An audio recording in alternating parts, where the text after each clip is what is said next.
Hello, Kami Gente. Welcome back to another video. I actually wanted to talk about Blazing today. I did say that the new cards that came out on JP were kind of garbage, but I may have been wrong about that. In a pretty big way, all right? Because the only thing I saw for Seiichiro Naruto and Konohamaru were their stats, like the attack and the HP. That's all I really saw. I didn't get to see what the ability was because it was in Japanese, and I don't read Japanese, so. But you know what? This time around, I decided to go on Reddit. I saw that my boy Anton Labs posted information for the cards, and I wanted to kind of make a video just to correct myself because some of these cards have very good abilities, a lot of utility, and overall they're pretty decent units to have on a team. So we're gonna start up with Seiichiro Naruto of all people. All right. So first of all, he's a 38 cost. As a sit star, he's 38 cost, which makes him a pretty nice character to have on any team and allows you to have him on a team even if you're low leveled because of the fact that his cost is so low, which is pretty good. You know, most sit stars right now are like at 60 cost, 50 cost, and are pretty much impossible to put on a team, on a full team, when you're about rank 100 or so. So, you know, just that being a 38 cost card, being so low allows even the low level players to equip it and be able to make a team pretty nicely. Now, for the HP, is sitting at 1,474. The attack is 1,420. It's a mid-range card, all right? And then here's the thing. The field and body skill, they got a lot of juice, my boy. They got a lot of juice, okay? So we're going to go on with the field skill. Reduces damage from wisdom enemies by 20 to 25%. All right, that is a pretty big thing, man. I mean, right now this card looks like it was made to handicap wisdom units. If anything, it was made to handicap any wisdom enemy. Is just gonna get fucked by a card like this. Now, the body skill is interesting because it adds on to that. The body skill is reduce damage from wisdom enemies by 30%. Instead of 20 to 25, it's 30% when he's tucked away as a body. All right, so you know, so far I'm liking this card. Just reading this shit, I'm really liking this card. All right, I'm still not gonna pull for him until Blazing Fest, but he's a pretty fucking decent unit to say the least. Now we have 4 chakra costs and 8 chakra costs, jutsu and ultimate jutsu respectively.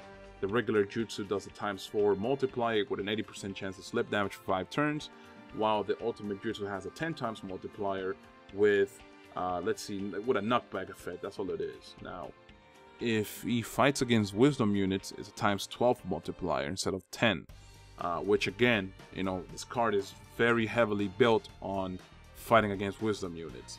And, you know, with that being said, you guys know that Naruto has obviously dupe abilities like everybody else, and the first one is pretty dope. It ignores barriers, okay? So it's a pretty good unit because it'll go straight for the HP even if the opponent has a barrier of some sort, so that's pretty good. Then the second one is boost attack by 100, and then the other one is adds 2 damage multiplier to both jutsus, okay? So effectively it'll go from 4 times multiplier and 10 times multiplier to 6 times multiplier to 12 multiplier, and if it's a wisdom, it'll go to 14 times multiplier, which is pretty fucking crazy. All right, then we have boost attack by 100, which, you know, if we get to the 4th dupe, that's an extra 200 damage for his overall stats for attack, which again still underwhelming. And his very last ability allows him to make his secret ultimate an AoE ultimate, which is very important, but at the same time it's not something that you should be worrying about because chance of you pulling that many dupes of that card are pretty unlikely. You know, you will probably have to have the card for anywhere for a month to a few months before you even get close enough to actually get there. All right, or either that or you have a lot of fucking pearls to spend on the banner. You know, that could be another thing.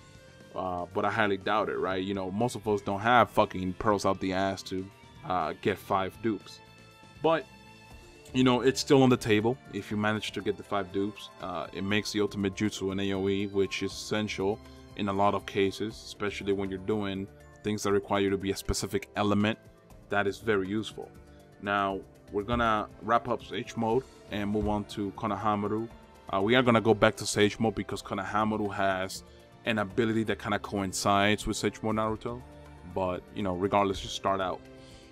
So he has the same cost, 38. He has 1868 for the HP and 1782 for the attack. He is a short range, unfortunately, which is kind of and body and field skill are garbage. Okay, so the field skill is boost critical rate by 1.4 to 1.9. Body skill is boost attack by 115, which is kind of garbage. It's nothing great. The jutsu cost for both the regular jutsu and the ultimate is 5 and 10. It's like Tsunade, pretty good if I do say so myself. I think it's pretty nice. 3.5 multiplier for the regular jutsu. He has a 60% chance of slip damage for 4 turns and knocks the opponent back. This specific jutsu is pretty dope because, as you guys know, a lot of these bosses that are coming out for Blazing, the best way to beat them is with slip damage because they have so much HP that having only hard hitters is not the way to go about it. So his ultimate jutsu is a 8.5 multiplier, and he knocks them back, but he deals 11 times multiplier if the enemy has attack reduction debuff. And this is what I meant when it coincides with Sage Mode Naruto, because Sage Mode Naruto's regular jutsu has attack debuff. Okay, he reduces attack.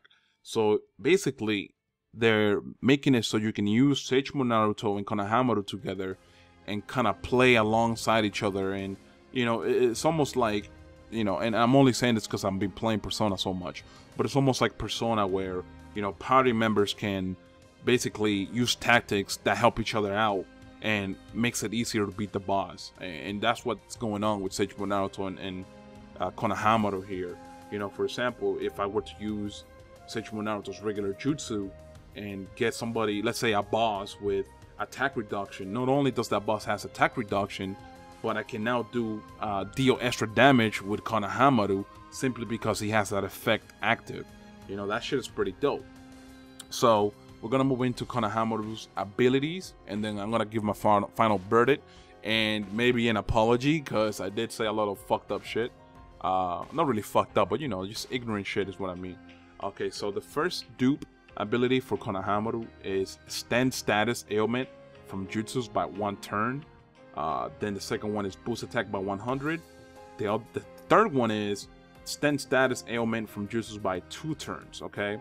Then the fourth one is pretty shit. It restores 1 chakra when moving to the next map. Garbage.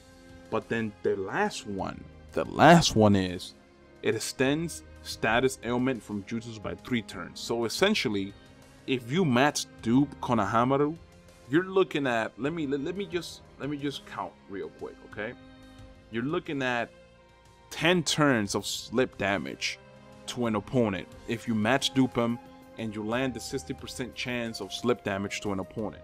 That's 10 turns. That's a lot. You know how much HP a motherfucker would lose with 10 turns of slip damage going their way? That is fucking insane, dude.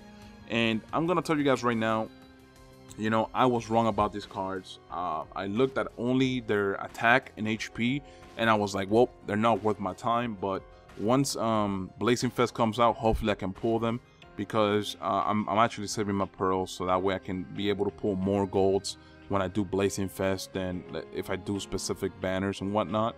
And of course, like I said before, these pearls are very, very expensive, so I feel like that's the best way to go. Just save up your pearls and summon on the Blazing Fest. But, you know, the abilities, the dupe abilities are pretty dope.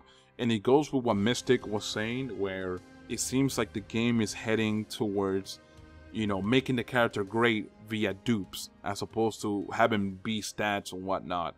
And I'm gonna tell you guys right now, Sage Mode Naruto he's a perfecto. He's perfecto, man. You can put him on a bravery team and do a lot of work with him. Alright? Of course, he seems to be more towards the let me fight wisdom enemies kind of area. You know, he's not really an opponent that or a card that you really want to use for against any other element. But if it's a wisdom element, it seems that you would have a really big advantage over your opponents if you actually use Sage Mornaros over Wisdom. But anyways, that's it. That's all I wanted to talk about, guys. I hope you enjoyed the video. Unfortunately, it's midnight, so I really can't, you know, talk like I normally do.